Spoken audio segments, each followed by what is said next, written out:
It reads, quote, as part of his Race and Social Justice Initiative training in 2019, Mr. Diemert attended a 2-day Undoing Institutional Racism workshop.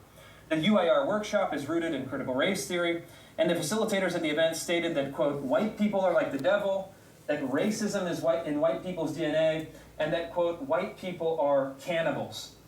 In or around April of 2017, Mr. Diemert's supervisor, Tina Ine,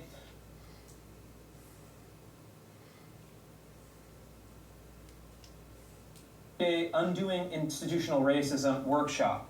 The UIR workshop is rooted in critical race theory, and the facilitators at the event stated that, quote, white people are like the devil, that racism is in white people's DNA, and that, quote, white people are cannibals. In or around April of 2017, Mr. Diemert's supervisor, Tina Ine, refused to give him any assistance, telling him he should step down because of his FMLN needs, and so on and so forth. And then, quote, berated Mr. Diemert for using his, quote, white privilege to keep the position and told him he was responsible for denying a person of color an opportunity for promotion. And so the backstory is Mr. Diemert alleges that he was not only racially scapegoated, told that because of his skin color he was a white supremacist, he was forced to attend racially segregated training programs where he was denounced for his whiteness. But actually he was told in no uncertain terms that he would be denied career advancement because of his skin color, because of his racial category. And so, I mean, the whole text of this lawsuit is really astonishing. You can imagine a trainer, supposedly a professional, getting up there and insisting, telling the group of people, kind of mixed group of people that, quote, white people are cannibals. Sure, I mean, I guess we had the Donner Party. I imagine in kind of the Middle Ages, prehistory, there were probably white cannibals. I mean, there's probably instances of cannibalism that are universal. I imagine in kind of kind of mixed group of people that, quote, white people are cannibals. Sure, I mean, I guess we had the Donner Party. I imagine in kind of the Middle Ages, prehistory, there were probably white cannibals. I mean, there's probably instances of cannibalism that are universal, but kind of a bold claim, and one that is obviously used to antagonize people, to dehumanize.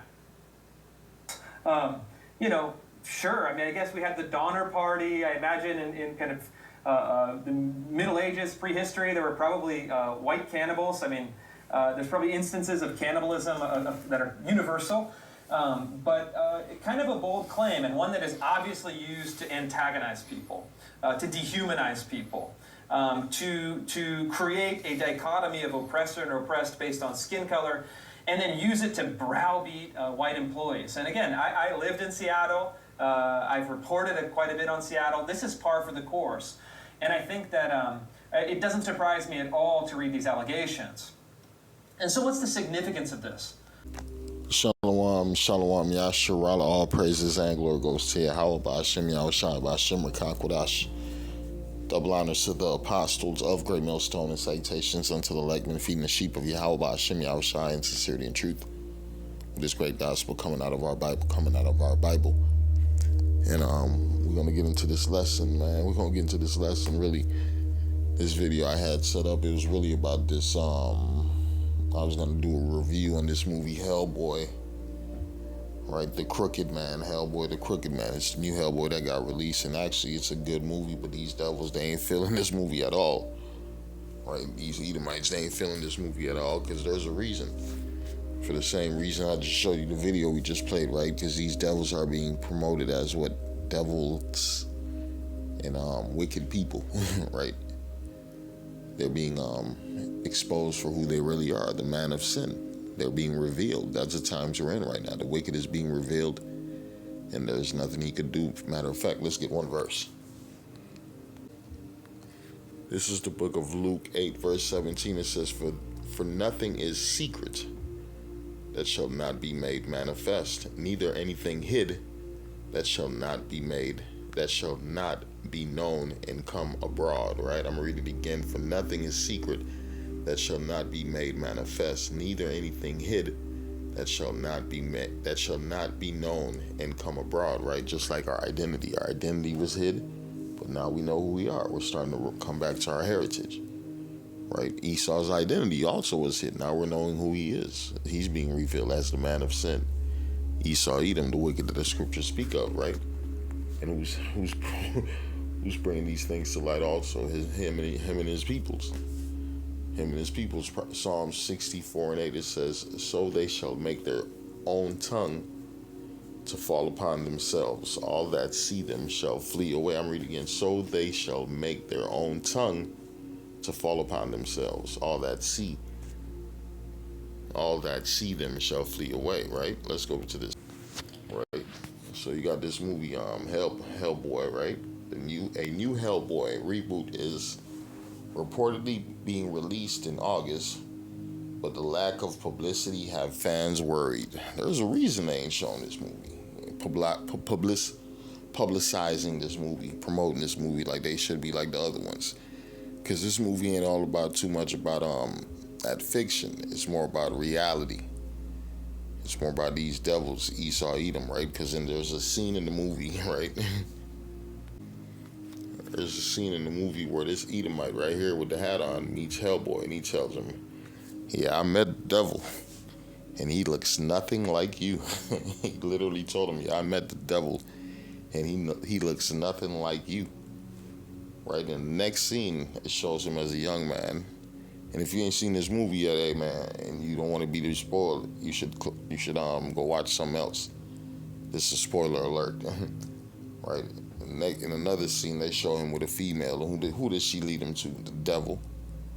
And what does he say? This is the last thing I'm gonna say about the movie. He say, "Oh yeah, the story of the devil. He come from Europe. He was the first white man to come from Europe, and he was controlling all the wars. He was on both sides of the wars."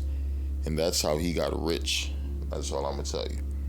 And yeah, don't forget, he told Hellboy, "Yeah, I met the devil. He looked nothing like you." He said it's a white man from Europe, right? Because these devils, there's no such thing as a red man with horns, with a fucking pitchfork in hell, burning people, torturing people for eternity. That is a Catholic mythological parable. I mean, not a parable, a fable, right? A fucking made up story. Made up story to scare people to follow that Christian bullshit. So let's go to this right here. It says Satan. Etymology. It says proper name of a supreme evil spirit and great adversary of humanity and Christianity. Old English, Satan from Latin, late Latin, Satan. Right? It says from Greek, Satanus. From Hebrew, Satan, adversary, one who plots against another. Adversary, not an evil, what it says, a supreme evil spirit and great adversary. Right, because they scare you with this man with red body and the horns in his head and a pitchfork. That's a made up story, right? It says Satan, adversary, one who plots against another. From Satan, to show enmity, to oppose, to plot against, right? Let's get this verse. This is the book of 2 Thessalonians. We're going to start at 2:1. It says, "Now we beseech you, brethren, by the coming of our Lord, Yahushua Mashiach, and by our gathering together unto him," right, through this gospel, is gathering the elect unto Yahushua, right? It says, "That ye be not soon shaken in mind or troubled, neither by spirit, nor by word, nor by letter as from us, as that the day of Mashiach is at hand," right? Because these things written in the scriptures are scary, right? To a person who has no faith, to a person who don't know our Lord, because we already know where you're going to run to in the times of trouble, right? We're going to run into the name of Yahweh Hashem Yahushai, right? That is our strong tower. It says that ye be not soon shaken in mind or troubled, or be troubled, neither by spirit, nor by word, nor by letter as from us, that the day of Mashiach is at hand. And it says, "Let no man deceive you," right? This devil, that's what he do. He specialized deception. "Let no man deceive you by any means, for that day shall not come except there come a falling away first, and that man of sin be revealed. And that man of sin be revealed, the son of perdition, who opposeth," what? "Who opposeth Right, let's go back to this. It says Satan, we just read about the man of sin who's about to be revealed. It says who opposeth himself. Right, it says adversary, one who plots against another, from Satan, to show enmity, to oppose, plot against. From root, STN, one who opposes, obstructs, or acts as an adversary. Right, back to 2 Thessalonians 2 and I'm going to go to 4. It says, who opposeth and exalteth himself above all that is called the Most High, or that is worshipped, so that he as the Most High sitteth in the temple of the Most High, showeth himself that he is God. That he is God, right? Because he is also what known as the light bearer, right? He's known as, bear with me. Right, in the Bible, he's also known as Lucifer, the light bearer, right? When you go to the book of Isaiah 14, 4, it says that thou shalt take up a proverb against the king of Babylon and say, how have the oppressor seized and the golden cities seized? Right, because it's the end of his rulership. It's the end of his kingdom. So at the end of his kingdom, it's the end of his dollar. It's the end of his authority. It's the end of his power over the people, right? And over the minds of the people also. The people ain't listening to their politicians, man. The people ain't going to school. It was one report that said, man, them kids ain't going to school. They ain't listening to no teachers. They ain't listening to their doctors for medical advice. They ain't listening to their politicians, right? So everything is against his kingdom. It says that thou shalt take up a proverb against the king of Babylon and say, how have the oppressor seized, the golden city seized? The Lord have broken the staff of the wicked, which is Esau, Edom, the devil, Satan, right? The oppressor, the deceiver. It says, in the scepter of the rulers, he who smote the people in wrath with a continual stroke. He that ruled the nations in anger. That's how he ruled the nations. He went in everybody's kingdom, took their shit and punished them and put them in subjection. And persecuted and none hindereth, right? Because only the Lord could stop him, man. Ain't nobody could stop him. It says the whole earth is at rest, and is quiet. They break forth into singing. Yea, the fir trees rejoice at thee, and the cedar of Lebanon, saying, since thou art laid down, no fellow has come against us. Here we go. It says, how art thou fallen? It says, hell from beneath is moved for thee to meet thee at thy coming. It is stirred up. It stir up the dead for thee, even all the chief ones of the earth. It have raised up from their thrones all the kings of the nations. That's why it says, and the nations were mad. Right, the nations is mad, and it says, Esau, he the basis of men, and all these nations, they gonna come up against him. They're going to come up against him, man. They're going to take vengeance. That's why the Lord is flooding America with different people from other countries. All these different countries have been oppressed by Esau, Edom. Right now, the Lord is flooding their countries with those people, from America to France to Europe to Britain, right? To, Greece. Any place where Edomite was ruling at, that's where you got an influx of migrants. They coming to bring that judgment, right? They coming to bring that judgment. And it says,